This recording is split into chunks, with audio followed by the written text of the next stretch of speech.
진리는 오묘하고 사랑은 성결해. 주께서 탄생하신 거룩한 날일세.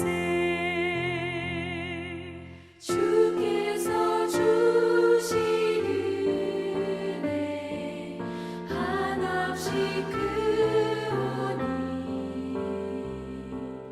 우리가 받은 것을 감사히 바치세. 기쁨은 충만하고 소망은 불변해. 정성과 마음을 다해 경배를 드리세.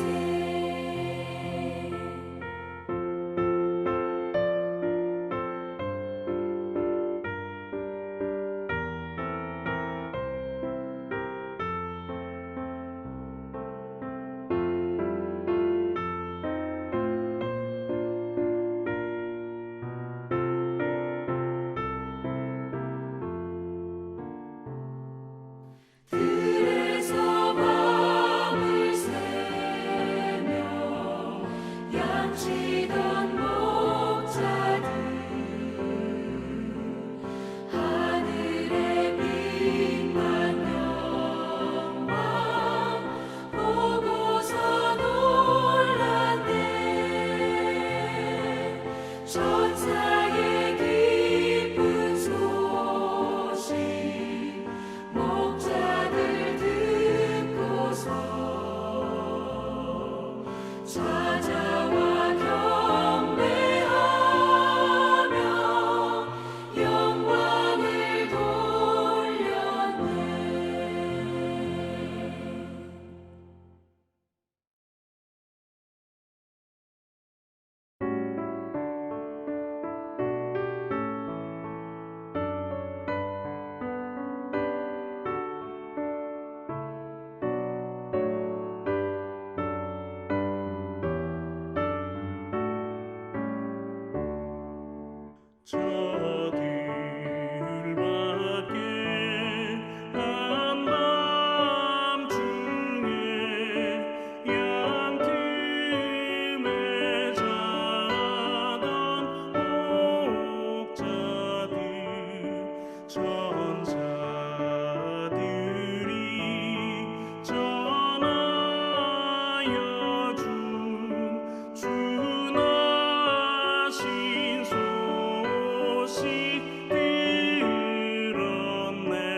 사랑하는 반포 침례교회 성도님들, 주님 안에서 문안 인사드립니다.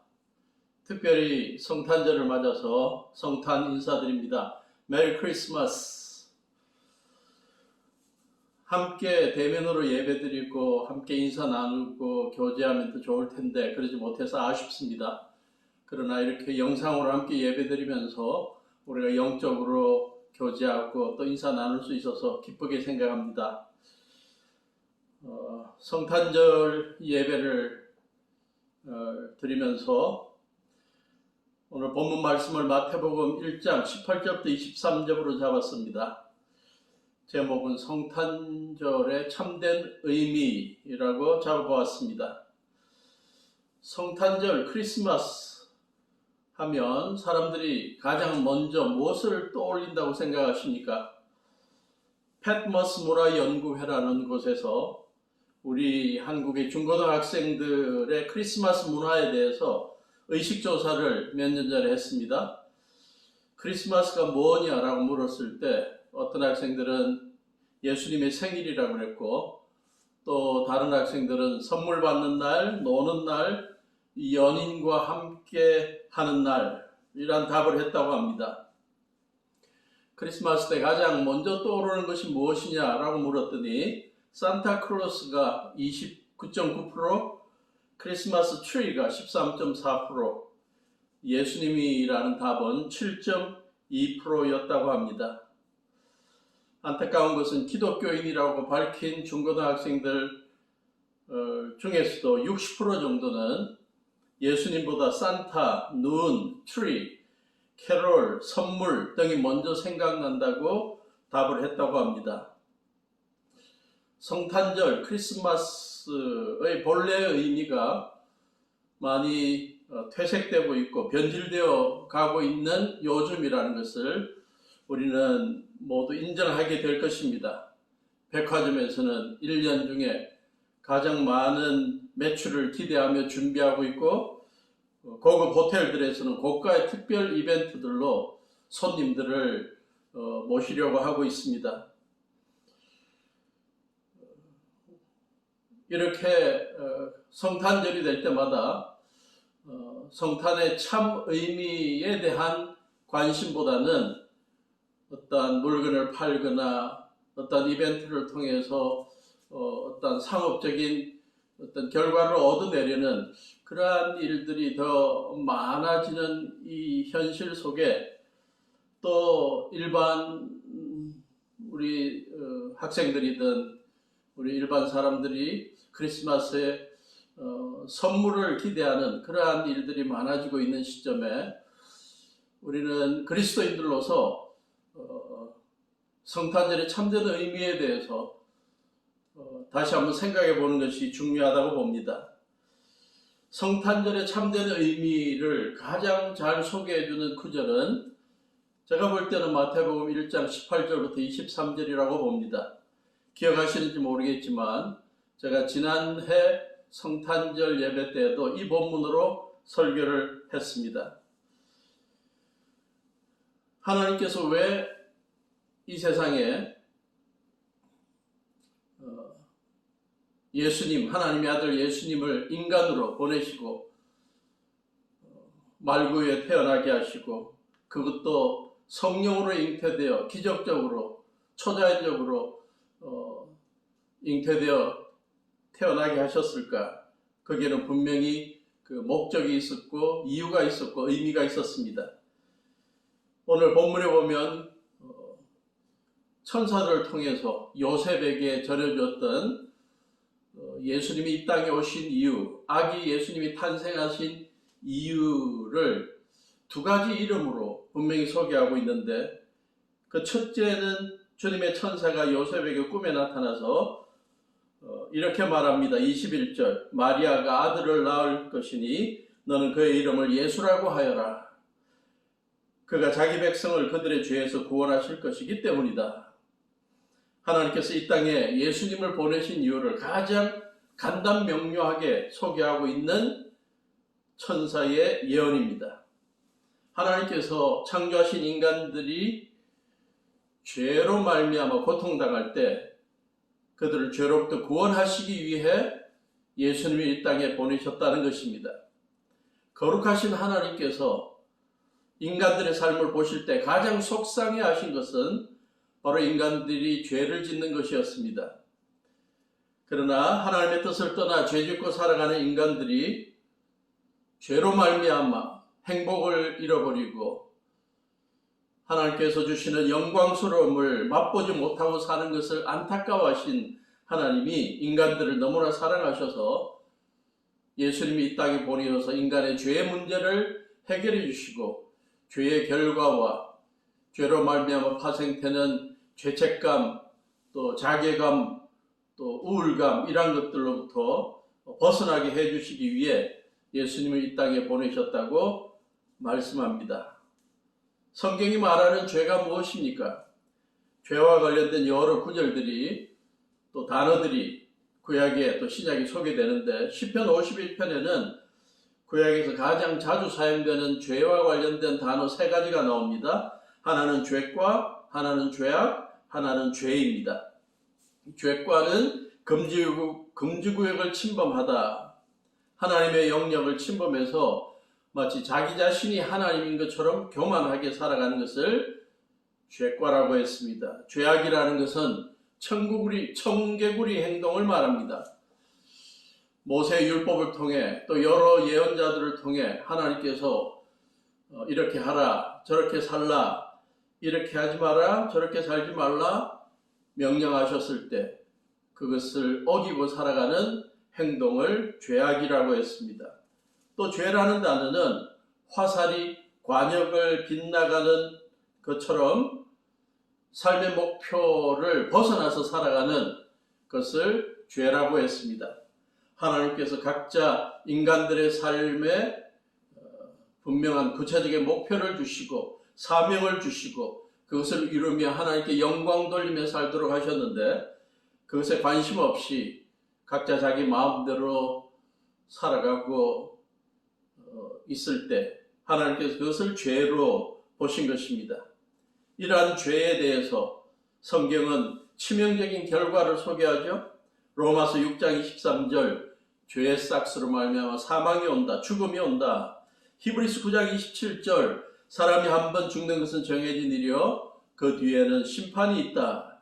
계시록 21장 8절 비겁한 자들, 신실하지 못한 자들, 가증한 자들, 살인자들, 음행하는 자들, 마술쟁이들, 우상숭배자들, 모든 거짓말쟁이들이 차지할 몫은 불과 유황이 타오르는 바다뿐이다. 이것이 둘째 사망이다. 인간들이 죄로 말미암아 죽게 되고 또 둘째 사망에 이르는 이 비참한 결과를 아시는 하나님께서 그러한 죽음과 둘째 사망으로부터 벗어나게 하기 위해 인간들의 죄의 문제를 해결할 수 있는 길을 예비해 두셨는데 그것이 바로 예수님을 이 땅에 보내셔서 십자가에 달려 죽게 하시고 우리의 모든 죄값을 대신 치르게 하신 것입니다. 뿐만 아니라 죄는 죽음 이후에 둘째 사망에까지 이르게 하는 비참한 결과를 초래하지만 현재 살아가는 동안 우리들의 삶을 망가뜨리기도 합니다. 죄가 우리들에게 주는 파괴력, 부정적인 영향, 죄책감이요, 자책감이요, 후회감, 수치심, 열등감, 분노 등이 포함될 것입니다. 어떤 사람은 평생 자신이 사람을 죽인 것을 숨기고 지냈지만 평생 따라다니는 죄책감에 시달리다가 죽기 전에 경찰에게 자수하는 그러한 일들도 있었습니다. 어떤 사람은 누구에게도 털어지 못하는 죄와 실수에 대해 아무도 듣지 않고 자기가 혼자 말하는 기회가 주어지는 상담 전화 회사에 전화를 해서 몇 시간 동안 자기의 죄와 허물들을 눈물로 털어내어 놓는 사람들도 있습니다. 이러한 죄가 죄인들에게 가져다주는 죄책감과 삶의 자책감, 후회감 이러한 것들을 이겨내고 어두운 과거를 넘어서서 새롭게 출발할 수 있도록 기회를 제공하는 것이 바로 예수님의 십자가에서의 대속의 죽음이요, 예수님을 십자가에서의 죽음으로 말미암아 얻게 되는 죄 용서함과 새 출발의 기회인 것입니다. 예수님이 이 땅에 오셔서 많은 제자들과 사람들 앞에서 자주 예수님이 이 땅에 오신 목적이 바로 인간들의 죄의 문제를 해결하고 죄로부터 구원해 주시기 위한 것임을 밝히셨습니다. 누가복음 19장 10절, 인자는 이런 것을 찾아 구원하러 왔다. 마태복음 20장 28절, 인자는 섬김을 받으러 온 것이 아니라 섬기러 왔고 많은 사람을 위하여 자기 목숨을 몸값으로 치러주려고 왔다. 로마서 5장 8절, 우리가 아직 죄인 되었을 때에 그리스도께서 우리를 위하여 죽으셨습니다. 이리하여 하나님께서는 자기의 사랑을 실제로 증거하셨습니다. 그래서 예수님께서는 모든 죄인들의 죄를 십자가에서 대신 지시고, 누구든지 예수님이 십자가에 달려 죽으신 것이 자기의 모든 허물과 죄를, 죄값을 대신 치르기 위한 것이라는 것을 믿고 고백하면, 자백하면 우리의 모든 죄가 용서함 받게 하셨고, 또 믿음 안에서 새롭게 삶의 미래를 살아가도록 기회를 주시는 것입니다. 고린도서 5장 17절, 누구든지 그리스도 안에 있으면 그는 새로운 피조물입니다. 옛것은 지나갔습니다. 보십시오, 새것이 되었습니다. 이러한 약속을 우리는 믿게 되는 것입니다. 그러므로 우리는 성탄절에 예수님의 이 땅에 탄생하심을 기억하고 기념하면서 예수님이 이 땅에 오신 가장 중요한 이유, 우리 모든 죄인들의 죄값을 대신 치르기 위해 십자가를 지시고 예수님을 구세주와 주님으로 믿는 자들이 주님께 주시는 죄 용서함을 경험하고 현재와 미래에 더욱더 믿음 안에서 새로운 출발을 할 수 있는 기회를 얻게 되었다는 사실, 다시 한번 기억해야 할 것입니다. 그래서 우리의 남은 여생을 더욱더 힘차게 새롭게 살아볼 수 있어야 할 것입니다. 오래전에 미국에서 대학 풋볼 경기가 있었습니다. 1929년 1월 1일 조지아 테크 대학과 UCLA 대학의 풋볼 경기였습니다. 전반전이 계속되고 있을 때 UCLA의 로이 리겔이라는 선수가 땅에 떨어진 공을 가로채어서 잡고 사력을 다해 뛰었습니다. 그런데 안타깝게 그가 뛰었던 것은 상대방 진영으로 뛴 게 아니라 자기 진영으로 뛴 것입니다. 방향을 잘못 잡고 뛴 것입니다. 자기 팀 골라인으로 뛰다가 홀로 65m나 뛰고 난 다음에 자기 팀의 다른 선수가 붙잡아서 넘어졌습니다. 조지아 텍 선수들은 이 리겔의 잘못된 방향으로 달려간 덕택에 쉽게 점수를 얻게 되었습니다. UCLA 선수들은 사기가 땅에 떨어져 버렸습니다. 전반전이 끝나고 대기실에 들어온 선수들은 다 기가 죽어 있었고, 로이 리겔도 자기가 범했던 실수에 대해 뒤늦게 깨닫고 휴게실 한쪽 귀퉁이에서 눈물을 흘리고 자책하고 있었습니다. 감독도 한동안 말을 잇지 못했습니다. 후반전 시작하기 얼마 전 감독이 선수들에게 말합니다. 전반전에 뛰었던 선수들이 그대로 뛴다. 모두가 다 후반전 경기를 치르기 위해 달려나갈 때 여전히 휴게실 한쪽 귀퉁이에서 이 로이 리겔은 눈물을 흘리며 쭈그리고 앉아 있었습니다. 그때 감독이 말합니다. 로이, 내 말 못 들었어? 전반전에 뛴 선수 모두가 다 후반전에도 뛴다. 그때 리겔은 말합니다. 감독님, 저는 더 이상 이 경기에 뛸 수가 없습니다. 저는 감독님의 경기를 망쳐버렸고 우리 학교의 명예를 실추시켰고 내 자신도 망쳐버렸습니다. 나가서 우리 선수들을 볼 면목도 없고 관중들을 볼 자신도 없습니다. 그때 감독이 말합니다. 리겔의 어깨에 손을 얹고 이렇게 말했습니다. 로이, 일어나 다시 경기장으로 나가. 너는 단지 전반전만 뛰었잖아. 아직 후반전이 남아있어. 이 말을 듣고 로이는 다시 경기장으로 나가 최선을 다해 뛰었습니다. 우리 모두도 가끔 살아가다가 로이처럼 목표를 잘못 정해서 하나님의 뜻에서 벗어나 실수하는 경우도 많고 죄를 짓는 경우도 많습니다. 그래서 심각한 죄의 결과를 맛보아야 하고 죄책감과 자책감에 빠지게 되는 경우도 있습니다. 그러나 그러한 우리들의 실수와 죄책감을 예수님의 십자가 앞에 내려놓으면 우리의 모든 죄와 허물 예수님께서 용서해 주십니다. 그리고 우리의 인생의 후반전을 다시 한번 믿음으로 주님의 뜻에 따라 뛰어보도록 격려하시는 것입니다. 이번 성탄절을 맞이하면서 우리는 예수님께서 이 땅에 오셔서 우리에게 제공해 주시는 죄 용서함의 기쁨을 다시 한번 경험할 수 있기를 바라고 확신할 수 있기를 바랍니다. 그래서 우리의 과거의 청개구리 행동, 하나님의 영역을 침범했던 죄과 하나님의 정해주신 삶의 방향을 벗어나 살아가던 죄의 모습을 다 주님 앞에 내려놓고 주님 앞에 용서를 빌기 바랍니다. 그래서 그분께서 십자가에서 이루어주신 죄 용서함을 확신하며 다시 한번 믿음의 삶을 살아가 볼 수 있기를 간절히 바랍니다.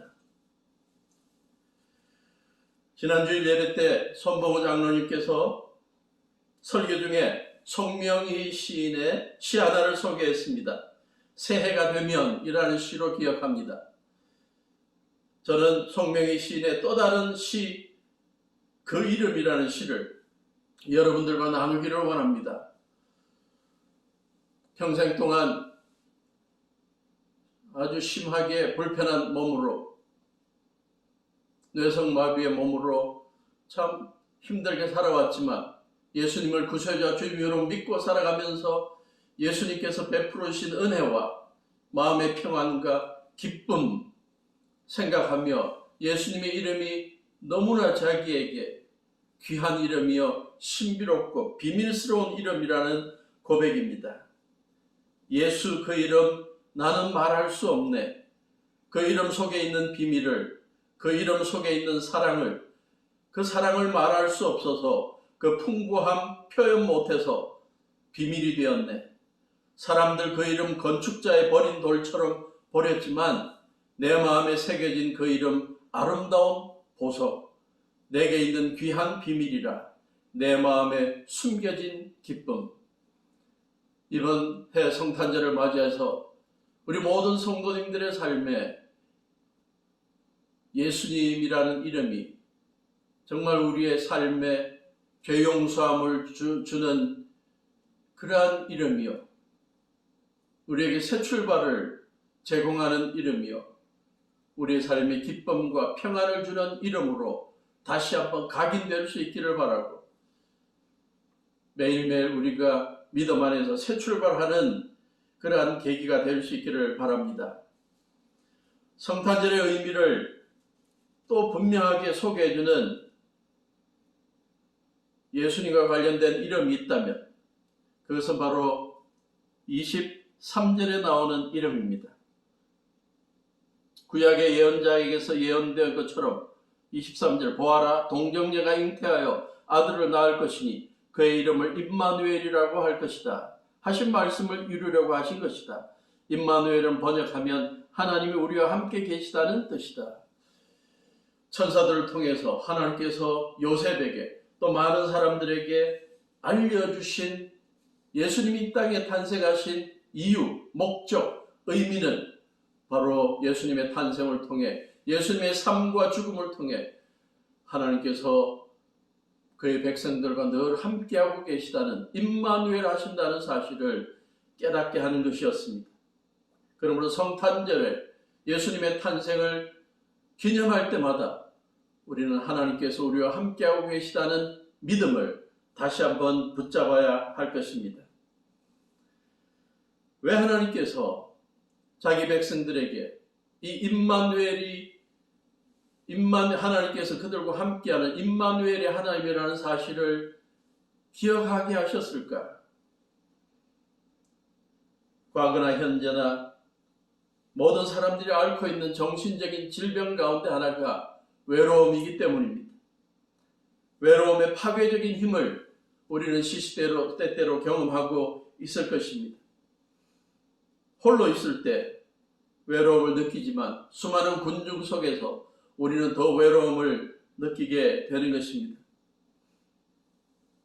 중국에 선교여행을 한다고 한국에서 비행기를 타고 북경에 내려서 공항에서 버스를 타고 북경역에 도착할 때 혹은 상해 공항에서 상해역을 도착해서 수많은 사람들이 스쳐 지나갈 때 나는 딴 나라의 이방인으로서 홀로 지내게 되는 외로움을 너무나 쉽게 느끼게 됩니다. 그때마다 하나님께서 성령님으로 나와 함께하고 있다는 믿음으로 말미암아 그 외로움을 이겨낼 수가 있는 것입니다. 외로움의 파괴적인 힘에 대해서 또 외로움을 극복할 수 있는 비결에 대해서 미국의 비백 멀시라는 박사님이 책을 하나 썼습니다. 미국 공중보건위생국장으로 2014년부터 2017년까지 활동했던 분인데 그는 미국 전역의 백성들의 건강을 책임지는 사람으로 여러 지역을 다니면서 각 지역의 지도자들과 사람들을 만나면서 그들이 무엇으로 어떤 정신적인 질환, 육체적인 질환으로 고생하는지 대화하고 질문, 응답하는 시간을 가졌습니다. 그가 생각할 때 많은 사람들이 우울증으로 혹은 많은 사람들이 불안으로 또 비만으로 그러한 것들로 고생하는 것 혹은 마약 중독, 술 중독으로 고생하는 것이 굉장히 심각한 문제라고 말할 줄 알았는데 그가 여러 지역을 다니면서 가장 많은 사람들이 이야기한 그들의 삶의 정신적인 어려움은 외로움이었다고 합니다. 그래서 그는 우리는 다시 연결되어야 한다라는 이 책에서 외로움이 삶을 무너뜨리는 질병이라고 말합니다. 그리고는 2009년 줄리안 홀트룬스타트 박사의 연구를 인용합니다. 그래서 그 연구 결과 사람들이 사회적으로 주위 사람들과 좋은 관계를 맺고 살아가지 못하는 사람들이 사회적으로 주위 사람들과 좋은 관계를 견실하게 맺고 있는 사람들보다 조기 사망할 확률이 50%나 더 높다는 사실을 연구 결과로 소개해놨고 그걸 이 멀시 박사가 소개합니다. 그리고 충격적인 한 사실을 또 소개하는데요. 외로움은 하루 15개비의 담배를 피우는 만큼 해로워서 수명을 단축시킨다 라고 말합니다. 비만, 과도한 알코올 섭취, 운동 부족으로 인한 위험보다 조기 사망의 확률을 높이는 것이 외로움이다 라고 말하고 있습니다. 그러면서 그는 사람들이 외로움이라는 질병을 이기게 만드는 가장 좋은 것이 서로 교제하고 서로 대화하고 전화하고 서로 SNS로 서로의 안부를 묻고 격려하고 사랑을 고백하고 서로 만나서 악수하고 음식을 같이 먹고 가족끼리 친지끼리 성도들끼리 자주 만나고 자주 연락하는 것이라는 것입니다. 참된 우정으로 참된 사랑으로 경청해주고 격려해주는 그러한 관계를 유지하는 게 외로움을 이길 수 있게 만드는 극복할 수 있게 만드는 것이라고 그런 결론을 맺습니다. 우리 반포침례교회 성도님들 이 멀시 박사님의 제안을 우리가 좀 실천하면 좋겠습니다. 우리의 가족들에게, 우리의 친지들에게, 직장 동료들 가운데 외로워하는 사람들에게 먼저 전화하고 격려해주고 찾아가주고 음식 대접해주고, 연로한 부모님들 더 자주 연락하고 찾아뵙고 안아주고 손잡아주고 함께 걸어주고, 기도하는 가운데 떠오르는 외로운 성도님들, 연로한 장로님들, 권사님들, 집사님들, 병중에 있는 분들 전화하고 격려해서 기도하고 있다는 사실, 사랑한다는 사실을 알려주고 우정을 나누는 것, 그것이 성도들을, 또 친지들의 외로움을 극복하게 만드는 좋은 양약이라는 사실을 기억하고 우리 반포교회 성도님들이 그러한 일에 앞장설 수 있으면 좋겠습니다. 이런 것과 아울러 우리는 우리를 외로움에서 극복하게 만드는 최고의 비결인 임마누엘의 하나님, 예수님이 이 땅에 오셔서 우리들에게 증거해 주신 하나님이 우리와 세상 끝날까지 함께 하신다는 이 사실을 우리가 늘 믿으며 살아가야 할 것입니다. 제가 좋아하는 미국의 가수 가운데 스팅이라는 가수가 있습니다. 사실은 영국 사람이라고 알고 있는데 미국의 여러 곳을 다니면서 연주하고 공연하죠. 그의 노래 가운데 So Lonely라는 노래가 있습니다. 언젠가 접해서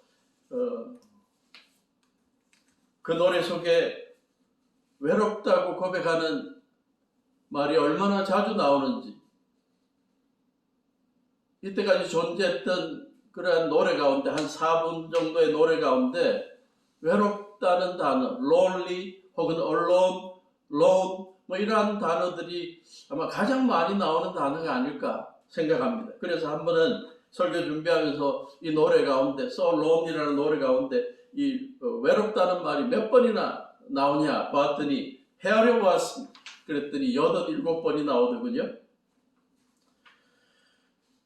스팅의 So Lonely라는 노래 가운데 외로움을 노래하는, 사랑하는 자와 헤어져 있을 때 느끼게 되는 그 깊은 외로움을 고백하고 있는 이 노래처럼 우리는 어떠한 여러 경우들 통해서 우리는 외로움을 맞닥뜨리게 됩니다. 그때마다 우리는 예수님이 이 땅에 오셔서 예수님의 삶을 통해 전해주신 임마누엘의 복된 약속을 다시 한번 기억하고, 우리가 어디에서 무엇을 하든 하나님께서 우리와 동행하고 계시다는 사실을 믿고 외로움을 극복하고 하루하루를 힘차게 살아갈 수 있게 되기를 바랍니다. 루마니아가 공산 정권 하에 있을 때 렘브란트라는 목사님이 복음을 전하고 목회하다가 공산당에게 잡혀서 감옥에 들어가게 됩니다. 아주 환경이 좋지 못한 지하 감옥에서, 독방에서 아무것도 없는 가운데 성경 하나만 갖고 지내게 허락이 되었습니다. 버티다 힘들었던 렘브란트 목사님이 하나님 앞에 기도할 때마다 하나님, 너무나 힘들고 외롭습니다. 기도할 때 하나님께서 음성을 주십니다. 성경을 읽어라. 성경을 읽어라. 그래서 성경을 더 주의 깊게 읽기 시작합니다. 근데 성경을 읽다가 성경의 곳곳에서 하나님께서 성경의 인물들에게 내가 너와 함께한다 하는 약속의 말씀이 자기 자신을 위한 것으로, 렘브란트 목사님을 위한 것으로 다가오는 것을 느꼈습니다. 그래서 하나님께서 함께 하신다는 구절이 나올 때마다 줄을 치고 했다고 합니다. 나중에 다 줄을 치고 난 다음에 헤아려 봤더니 성경에 365번에 하나님께서 함께하고 계시다는 약속이 있었다고 합니다. 하나님께서 1년 365일 하나님의 사람들과 함께하고 계신다는 약속이죠. 저와 여러분들도 삶의 어떤 순간에도 하나님께서 우리와 동행하시고 성령님으로 동행하신다는 사실 꼭 기억하셔서 매일매일의 삶이 외로움을 극복하는 삶, 성령과 동행하는 가운데 성령님께서 속삭이시는 주님의 뜻을 이루어드리는 복된 삶, 감격적인 삶이 될 수 있기를 축원합니다. 이번 성탄절에 예수님이 이 땅에 오신 이유 가운데 가장 주된 이유 두 가지, 우리의 죄 문제를 해결해 주시고 하나님께서 우리와 삶의 세상 끝날까지 함께 하신다는 약속을 주시기 위해서라는 사실이라는 것을 기억하고 앞으로 내내 이 약속 붙들고 믿음 안에 승리하는 온 성도들 될 수 있기를 주님의 이름으로 축원합니다. 기도하시겠습니다. 하나님, 이번 성탄절 예배를 통해 다시 한번 하나님께서 예수님의 이 땅에 보내신 이유를 기억하게 하시니 감사합니다. 성탄절마다 세상은 여러 가지 다른 것들에 관심을 기울인다고 바쁘고 혼란스럽지만 우리 그리스도인들은 항상 예수님이 이 땅에 오신 목적, 우리의 모든 죄와 허물을 용서하시고 하나님께서 우리와 세상 끝날까지 동행하시며 우리를 통해 영광 받으시기 위한 것이라는 사실을 기억하고 매일매일의 삶 가운데 예수님을 구세주와 주님으로 모시며 임마누엘의 하나님을 고백하며 살아가는 믿음의 사람들 되게 해 주시옵소서. 이제는 우리 주 예수 그리스도의 무한하신 은혜와 아버지 하나님의 지극하신 사랑하심과 성령님의 동행하심이 성탄절 예배를 맞이하여 또 말씀을 통해 주님께서 이 땅에 오신 이유를 분명히 알고 우리의 모든 죄와 허물을 용서해 주시기 위해 이 땅에 오신 예수님을 감사하며 감격하며 우리와 늘 동행하시는 성령님 뜻대로 하나님의 뜻대로 주님께 영광 돌리며 살아가기를 다짐하는 귀한 성도들 위해 지금부터 영원토록 함께 하시기를 예수님의 이름으로 간절히 축원하옵나이다. 아멘.